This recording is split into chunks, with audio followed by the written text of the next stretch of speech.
It was in 2005. I got conned into a meeting, and I was pretty pissed Wow. that I got conned into it. Uh, but yeah, that's what happened. I my background is engineering, so I have a degree from MIT in electrical engineering and computer science. After graduating from MIT, I had a great time at MIT, but it was freaking hard. We can get into a conversation as to what makes engineers, scientists, fill in the blank, better out of coming out of a school like MIT. But uh, I went to work in the aerospace industry, and within 2 days of arriving at my job, a defense contractor, I worked on top secret space programs for the government and some other things that I may or may not be able to talk about. But within 2 years of 2 days of doing that, I knew I did not want to do that for the rest of my life. It was just very unfulfilling. I'm not a morning person, so I hate getting up.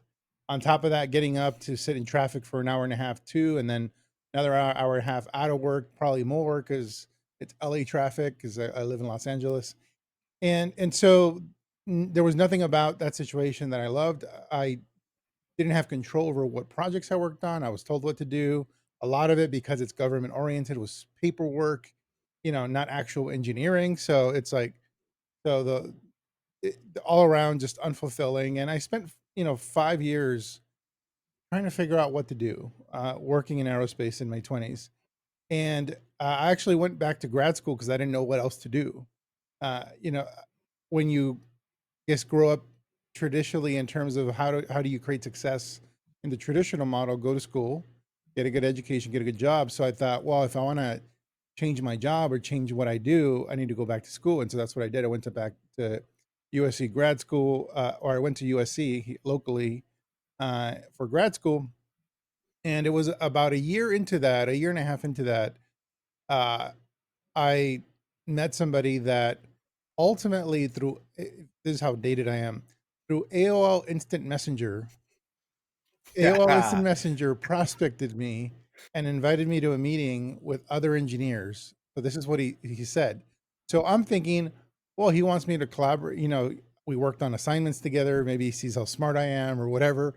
And I'm thinking it's a collaboration for a new company that they're trying to ideate and they're looking for some talent to be at the ground floor of something. And I went to the meeting, and there were definitely engineers there. There was engineers from Caltech, engineers from Harvey Mudd, some of the top engineering schools in California, and they started drawing circles on a board. It wasn't even a Oh whiteboard. god. That's not, they didn't have those yet. It was the big giant post-its and drawing with the marker. And I Yeah, was like, yeah. Um, Yeah. You knew I it right I away. yeah, I was tricked into a meeting. I wanted nothing to do with it. I hated that it basically I was kind of cornered. I'm very polite, very nice. So I didn't want to just like storm out. So I kind of just sat through it. And I definitely asked the question that I already knew the answer to. Is this one of those pyramid things? Like I just wanted to say Yeah. it. And after the meeting I left, and I totally ghosted my potential sponsor that invited me. I didn't return his calls, nothing for 2 weeks. But here's the thing, like for some reason something kept gnawing at me. This was a decision of my own free will. Something was gnawing at me like, well, going back to school is just going to get you further entrenched in whatever you're doing which you don't love. And so I was like, if there's even like a morsel of truth of what they're telling me about being able to build a business, create financial freedom, and not have to have a job, then okay, let's do it. And it was more like I didn't make a full on commitment. I just said, okay, let's give it a try. But part of something ingrained deeply in me is like once I start something, I have to finish it. And we can talk about where that comes from later. But that's just Mhm. the trait in me. I don't quit things easily.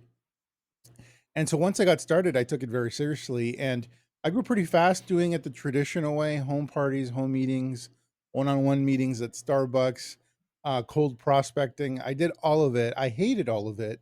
I didn't. There was nothing about network marketing that I liked, except potentially the outcome. So I was willing to be coachable and do the things I was essentially instructed to do.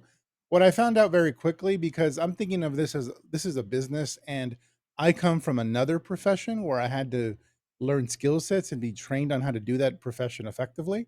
So what wasn't making sense is I wasn't really being taught anything. I was being told what to do, but not how to do it. And so if it was like cold calling or sales or whatever, I would have been all in terms of like, give me the nuts and bolts of how to, hone in these skills. I just wasn't taught any of that. In fact, there was a just complete denial that what I was involved in was any type of sales. And it's not selling, it's sharing. I heard that over and over again. Just, share it with more people, bring more people to meetings. That's all you got to do, and we're going to get rich. That was the Yeah, yeah. response. And funnily, the guy who was telling me this, he's a higher pin in that company. He was a freaking doctor.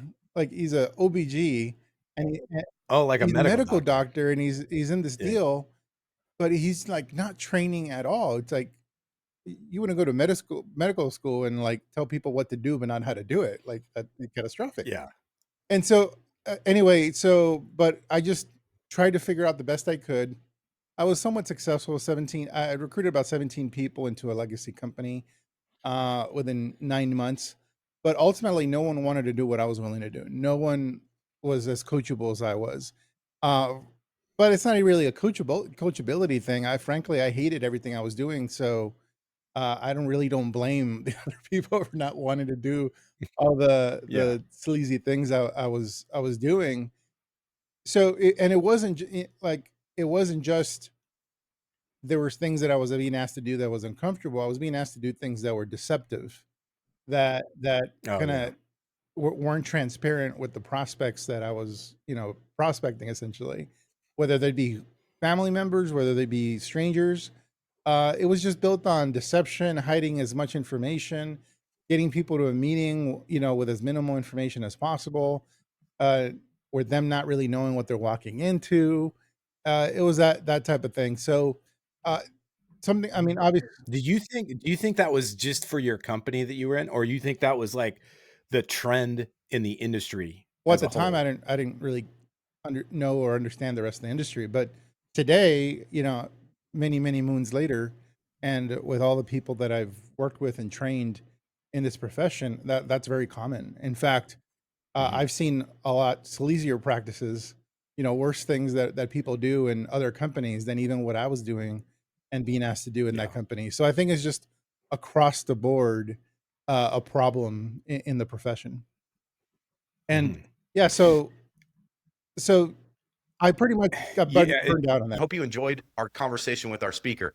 I want to just remind you, if you are ready to stop chasing people and start having people chase you, if you're tired of all the spammy, scammy conversations all the time, you are invited to grab our free 5-day digital boot camp that will teach you how to attract the right kind of people, create the kind of influence so you can start enrolling those 3 to 7 customers each and every single week. And you can get that at the link below, or you can go to attractionmarketing.com/YouTube.